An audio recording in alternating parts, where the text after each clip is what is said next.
citizens are killed and 17 others wounded in a suicide attack in al-Jisr al-Abyad neighborhood in Damascus.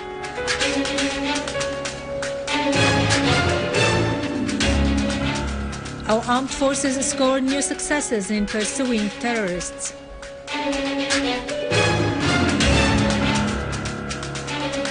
The People's Assembly condemns the terrorist gang's crimes in Ma'loula as aiming at covering up their defeats in front of the Syrian Arab army.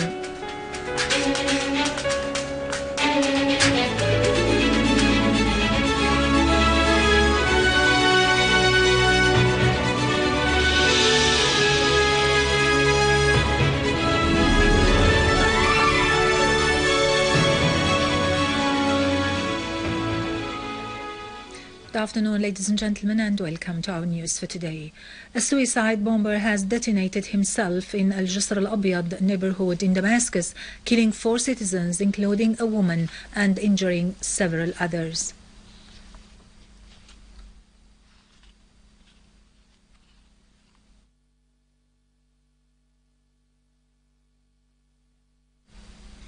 The Syrian Arab army has tightly ambushed and eliminated an armed terrorist group near Tishreen Power Station in Eastern Ghouta.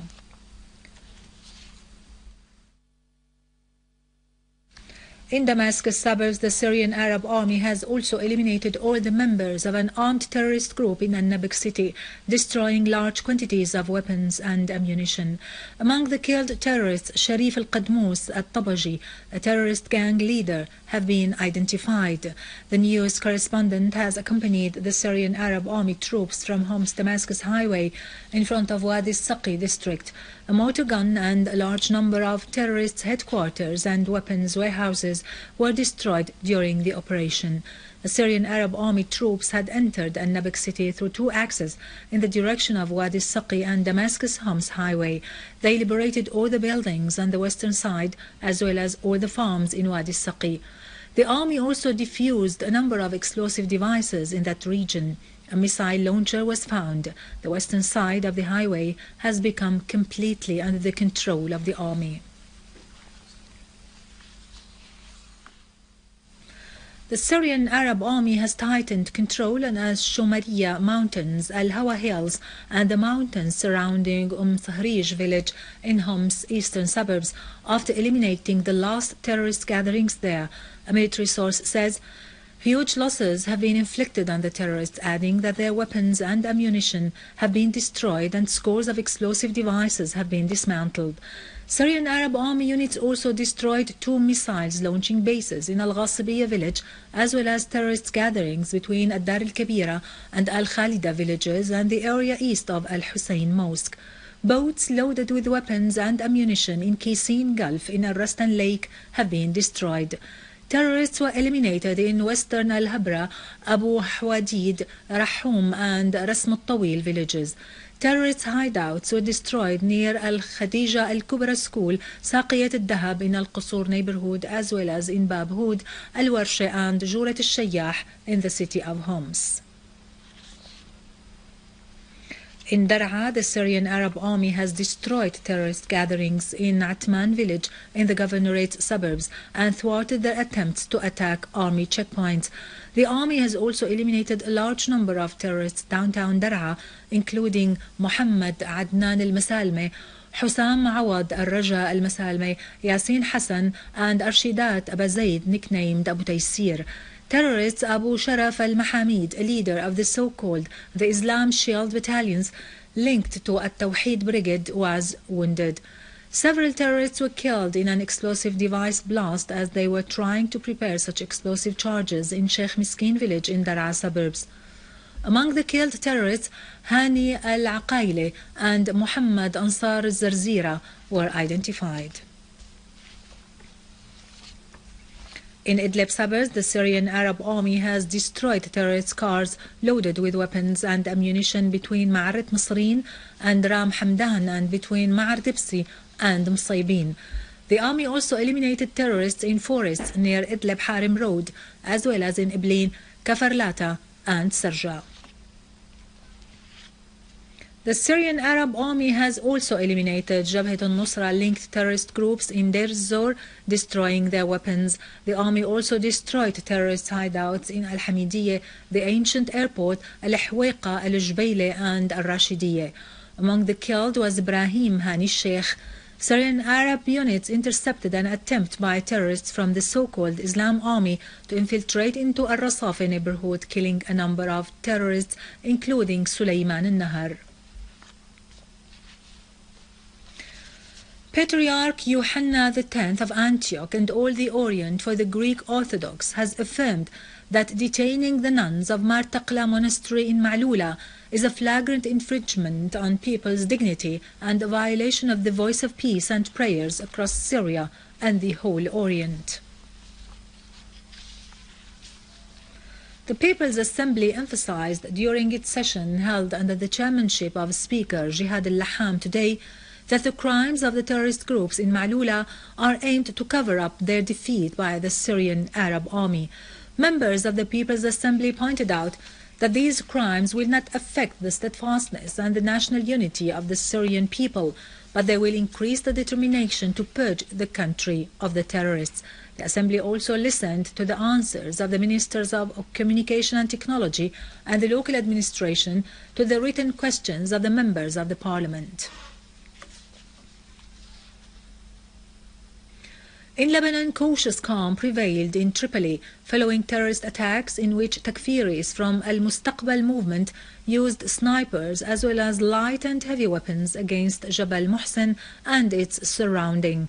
Sniping continued to hit any moving target in the areas where clashes took place, including the international highway from the roundabout of Nahar Abu Ali into that of al-Malule.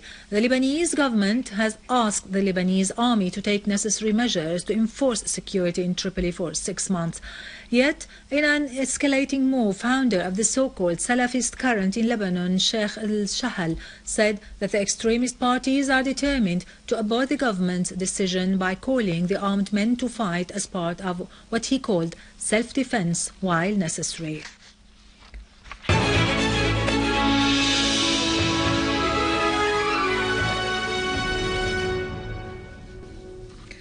Back to our local news, measures to counter poisonous and chemical gases injuries become a priority for the Ministry of Health after some districts had been exposed to them in Khan al-Asal in Aleppo and the Eastern Ghouta in Damascus suburbs. In cooperation with the World Health Organization, the Ministry of Health has opened a national workshop on such measures at the Sheraton Hotel in Damascus. The workshop will offer information on how to deal with chemical material and how to handle those affected by them. The Minister of Health, Saad al-Naif, stressed the need to spread health awareness among citizens and generalize the culture of public safety. The lecturer in the workshop, the representative of the World Health Organization, Dr. Fred Jeff, said the workshop aimed at training medical cadres and raising people's awareness about the dangers of such material and how to use the relevant antidote. Finally, under the title, The Youth Problems and Concerns in a Changing World, a workshop was held by the Syrian Commission for Family Affairs with the aim of raising awareness among the youth to bring their country out of the crisis. Concentrating on the role of the youth in taking the society out of the crisis, a workshop was held at the Syrian Commission for Family Affairs with the aim of raising awareness among the young generation. Among the issues discussed during the 4-day workshop were the youth and the effect of the modern media, the psychological impact of the crisis on the society, and the young men and ways of facing religious extremism. Actually, this workshop has many aims. The aim of this workshop today is to raise the awareness of young generation about how to face this crisis, how to face these difficult circumstances, and these negative effects that happened or that caused because of what happened in Syria, let's say from 2.5 years till now. والذي سيقوم بعلاج هذه الأزمة وهذه المشكلة. The ones who will cure us from this crisis are the youth, because they are the main pillars of any reform in this society. Today we talked about extremism, which is being far away from the middle. And we explained the idiom of jihad in Islam, which has 3 degrees. The smaller jihad by carrying arms to defend the country. The bigger jihad, which means efforts to make a living and development, and the great jihad, which is to hold dialogue. As the youth constitute more than half the society, the participants in the workshop were mostly leaders of the youth union and such organizations who believed in their role in building the society. The idioms that were common during the crisis were wrong. They link jihad with killing or with nikah. Our intention is to know the real meanings of these idioms and to spread them among the youth. The workshop also discussed the children's rights and the prohibition of recruiting children in the military, as well as many other issues that relate to the youth. With this, we end our news for today. Thank you for watching. For more details about Syria and the region and to view this bulletin again, you can always visit our website in English, syriaonline.sy. Now to latest business and market news with Nariman Qassam, but after a short break.